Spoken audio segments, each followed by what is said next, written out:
Now, I know on your heart as well has been not only the variety of music, but the age of the participants. Talk to me a little bit about this multi-generational and what you've been stirring up here. Yeah, what's been stirring in my heart lately is the multi-generational worship journey. It seems to me that the church has done a really good job of segregating between younger and older congregations based around worship preference and musical preference.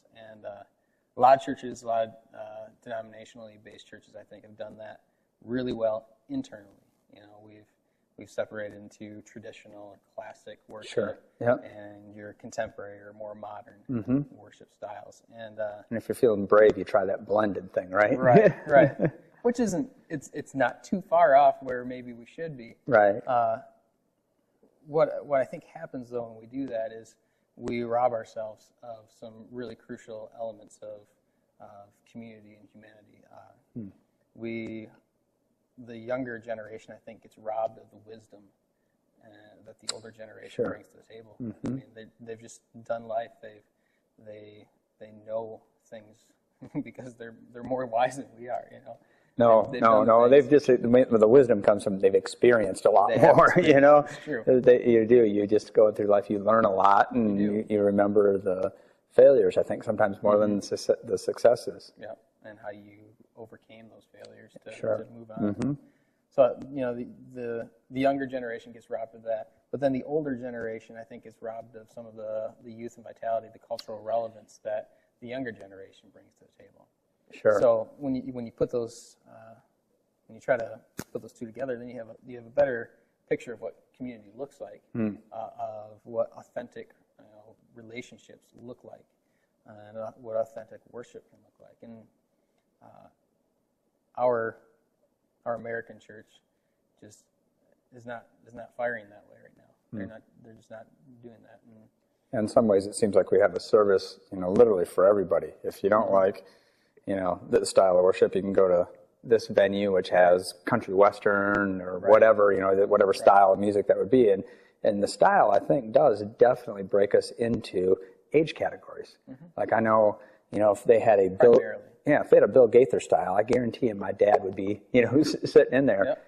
And if they could, bring back, I guess I'll go there, kind of a little more of Petra, or on the secular side, I would say, the Rush, Kansas, kind of style. I naturally would gravitate towards that. I might appreciate all the other ones, and I do, but that would be my natural inclination where, you'd probably go naturally into that Crowder style just from your background. But it does definitely limit you, not only on the music style, but I think also age-wise, it does break down pretty much. Yep. And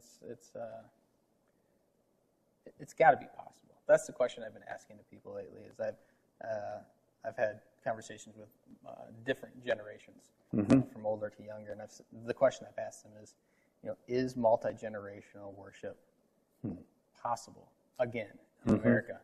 Is it again?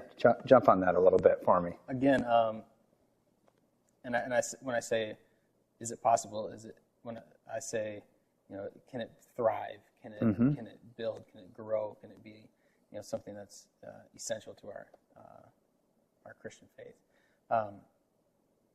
Again, I would say the 50s.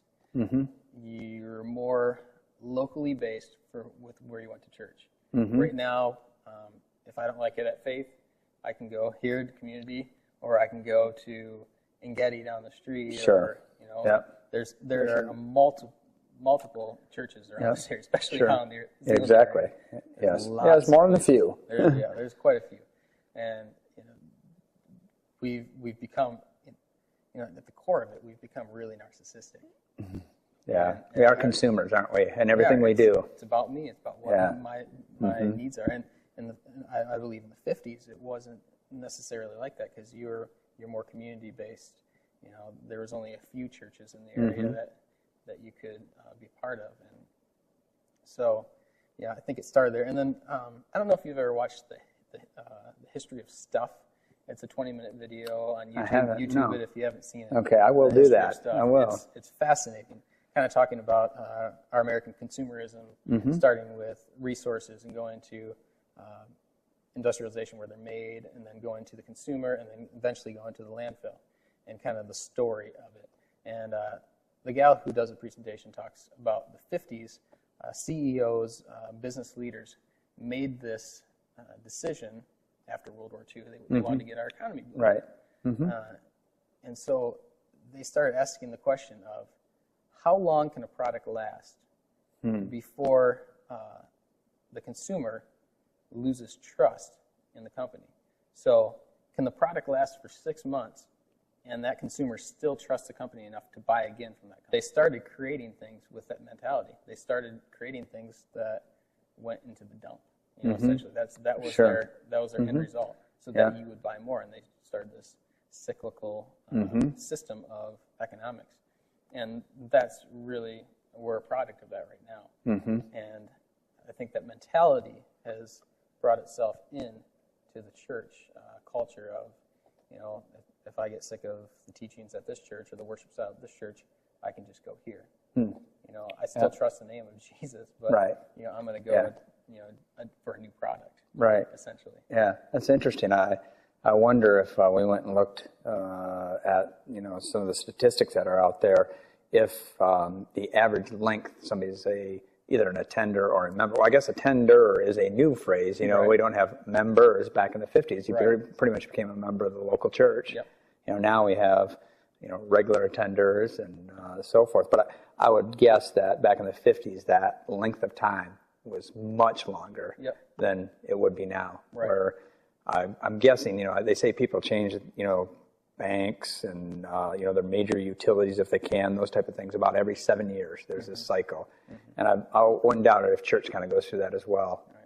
They actually charted in this video the happiness ratings of people, and the happiness rating, the people in America were, it went down, and it's continued to go down since that time. So there's got to be a correlation there. I guess, you know, it goes back to that narcissism. The more you have, the more you want, and then you're never satisfied. So, you know, all that to say, you know, it's got to be possible that we can put aside